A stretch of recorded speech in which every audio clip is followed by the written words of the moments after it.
Dalam nama Bapa dan Putra dan Roh Kudus. Amin. Allah Bapa di surga, kami mengucap syukur dan terima kasih bahwa Kau beri martir-martir kecil yang membela Yesus karena kekejaman, kebengisan seorang raja yang ambisius, seorang raja yang takut kekuasaannya diambil. Bantu kami ya Bapa supaya kami dapat melawan berbagai macam kejahatan yang kelihatan maupun yang tak kelihatan dalam hidup kami masing-masing. Dan semoga Santo Yosef mengingatkan kami dan melindungi kami terhadap pengaruh kuasa-kuasa kegelapan tersebut. Demi Kristus Tuhan dan pengantara kami. Amin.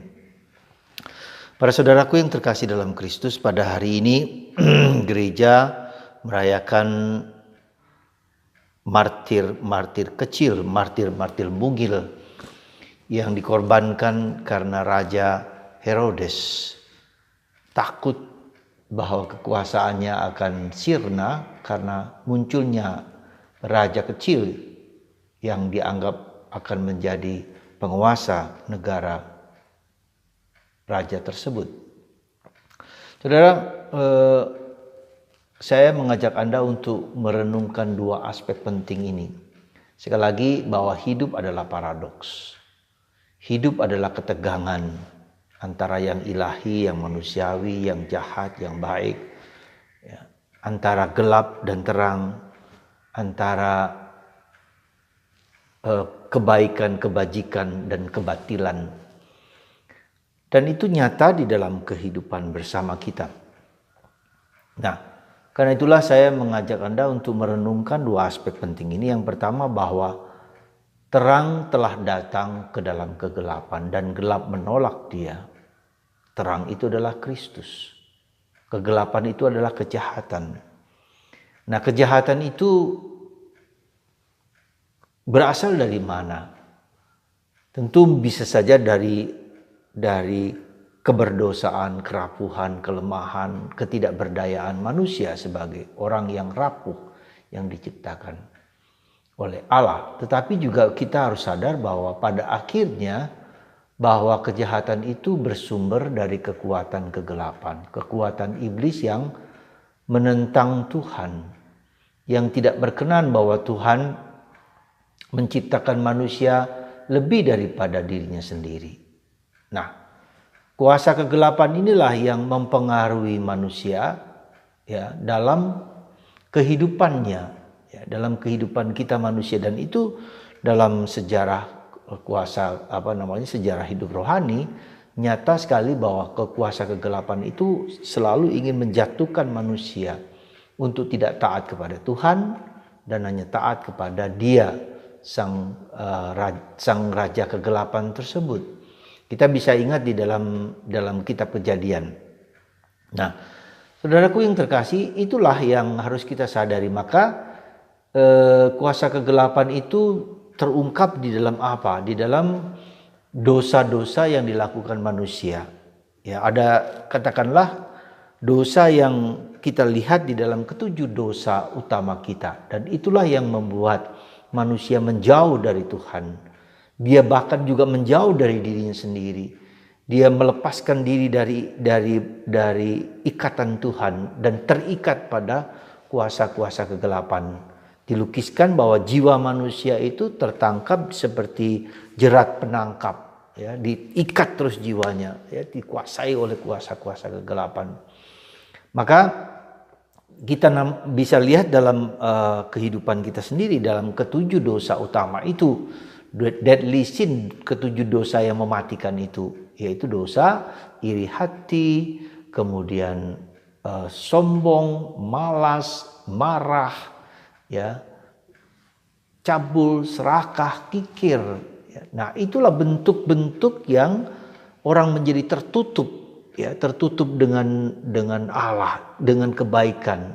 Ya. Ketika orang sampai kepada kemarahan yang begitu besar seperti Herodes, ketika orang menghadapi suatu yang kesombongan, ya, kemalasan yang cukup adiktif, katakanlah begitu. Maka di situ kita bisa melihat orang dengan orang yang dikuasai seperti ini, Yesus mengatakan jenis ini tidak bisa dilawan kecuali dalam doa dan puasa. Jadi saudaraku yang terkasih, dalam surat Paulus kepada umat di Efesus kita katakan musuh kita bukan hanya yang kelihatan, tetapi yang tidak kelihatan. Yang tidak kelihatan ini yang kemudian kita lihat bahwa Yusuf diberi apa? Diberi mimpi supaya membawa anaknya bayi itu, Yesus itu ke Mesir. Jadi dengan kata lain Tuhan juga mengingatkan kita dalam mimpi atau dalam bentuk-bentuk lain supaya kita dilindungi, dibebaskan dari kuasa-kuasa yang tidak kelihatan, yang tidak kita mengerti dengan kehidupan kita. Saudaraku yang terkasih, salah satu bentuk yang mungkin bisa kita katakan di Indonesia segala macam bentuk santet, katakanlah orang yang seharusnya baik menjadi tidak baik, orang yang menjadi keras kepala tidak mau mendengarkan, orang yang biasanya rajin berdoa lalu tidak rajin berdoa, lalu mudah sekali dipengaruhi oleh kuasa-kuasa, oleh orang-orang yang seringkali tidak suka dengan kita, ya. Dan itu harus kita sadari. Jadi semakin doa kita semakin dalam, semakin kita sadar bahwa sekali lagi perjuangan dan musuh kita bukan saja pada yang kelihatan, tetapi yang tidak kelihatan. Bisa dikuasai dalam tanda petik, orang dikuasai sama sekali tidak mau dengan kebaikan, ya, tapi juga bisa saja dipengaruhi. Ya, dipengaruhi itu bisa dalam bentuk dosa-dosa yang seperti saya katakan tadi, menjadi begitu sombong, tidak mau terbuka, ya, menjadi orang yang kikir, menjadi orang yang serakah, menjadi orang yang cabul, ya, yang terus-menerus berlangsung menjadi adiktif, jadi kuat seperti itu. Nah, itu harus kita sadari itu. Nah, maka Yesus mengatakan jenis ini hanya bisa dapat dilawan dengan doa dan puasa. Tentu saja doa bukan hanya sekedar doa dengan mulut, doa lisan, ya, doa sekedarnya, sebisanya, tidak. Tapi doa yang sungguh-sungguh keluar dari pengalaman akan Allah, ya. Jadi pengalaman batin akan Allah. Jadi itulah maka butuh orang kenapa disebut doa hening, doa yang mendengarkan suara Tuhan, doa yang meditasi. Itu adalah bagian dari kita supaya kita juga bisa merasakan bahwa ini sungguh-sungguh kekuasaan kegelapan yang tidak hanya sekedar didoakan secara biasa. Juga dengan puasa. Ya, sekarang ini kita butuh juga supaya kita juga tidak mudah dipengaruhi, ya, oleh kesenangan-kesenangan kita sendiri, ya. Itu yang pertama yang harus kita sadari. Jadi sekali lagi musuh kita adalah musuh yang tidak kelihatan. Maka kita juga harus belajar meluangkan waktu secara khusus, secara sungguh-sungguh supaya kita juga dapat merasakan bahwa ada kuasa kegelapan dan kita juga mohon bersandar hanya kepada Yesus supaya Yesus bisa menghancurkan kuasa-kuasa kegelapan tersebut dengan Roh Kudusnya, dengan malaikat pelindung Mikael, Gabriel dan Rafael dan Bunda Maria dan orang kudus kita khususnya Santo Yosef yang hari-hari ini menjadi pelindung gereja dan pelindung kita dari kuasa-kuasa yang tidak kelihatan tersebut. Itu yang pertama. Yang kedua, martir-martir bayi untuk zaman sekarang itu siapa? Martir-martir itu adalah bayi-bayi yang diaborsi. Sekali lagi bayi-bayi yang diaborsi, ya.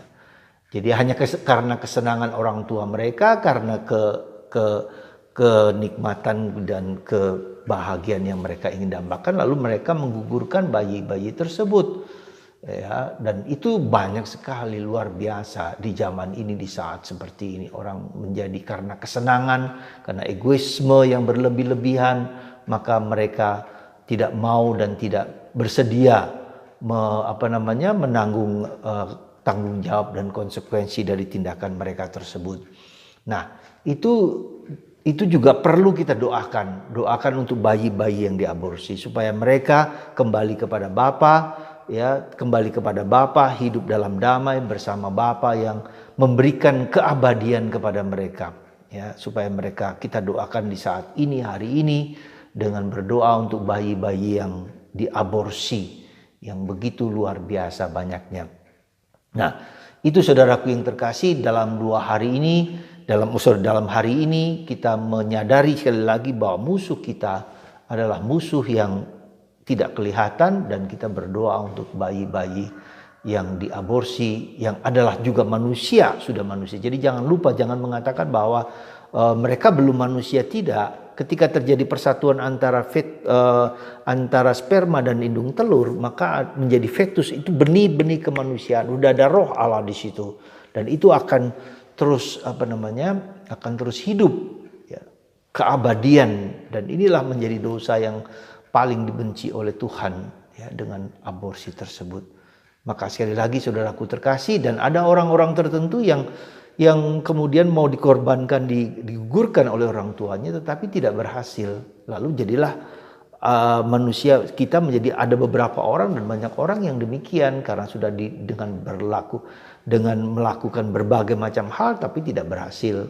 Nah, inilah bayi yang juga manusia yang akhirnya karena ditolak oleh orang tuanya, ya, maka bayi ini akan mengalami luka batin yang tidak mudah disembuhkan. Ini pun butuh doa untuk mereka juga, karena bukanlah gampang, ya, bukanlah gampang ketika orang ditolak dalam kandungan oleh ibunya atau orang-orang di sekitarnya. Semoga Tuhan memberkati mereka, melindungi mereka dan memelihara mereka, dan mereka dapat mengalami kedamaian, ya, karena dengan demikian itu juga rahmat yang terjadi ketika gagal dikorbankan, diaborsi, itu tanda bahwa Tuhan juga punya rencana yang indah untuk hidupnya. Dan ketika Tuhan memberikan itu, maka ketika orang tersebut menemukan rencana Tuhan, maka orang tersebut akan melihat, merasakan bahwa Tuhan sungguh mempunyai rencana yang indah untuk hidupnya. Maka kita mohon rahmat dan doa untuk mereka semua. Allah Bapa di surga, terima kasih Engkau telah membimbing, menuntun kami dan mengizinkan kami hidup karena cinta kasih orang tua yang Kau berikan kepada kami. Semoga kami berlatih, berjuang untuk hidup doa kami dengan lebih sungguh-sungguh, dan kami juga mau berpuasa demi kebaikan, supaya gereja juga bisa dibebaskan dari kuasa kegelapan, dan orang-orang yang menyerahkan diri pada Kristus juga dibebaskan dari kuasa kegelapan. Kami berdoa secara khusus untuk mereka yang diaborsi, bayi-bayi yang diaborsi, supaya mereka mengalami kedamaian bersama Tuhan dan Bunda Maria.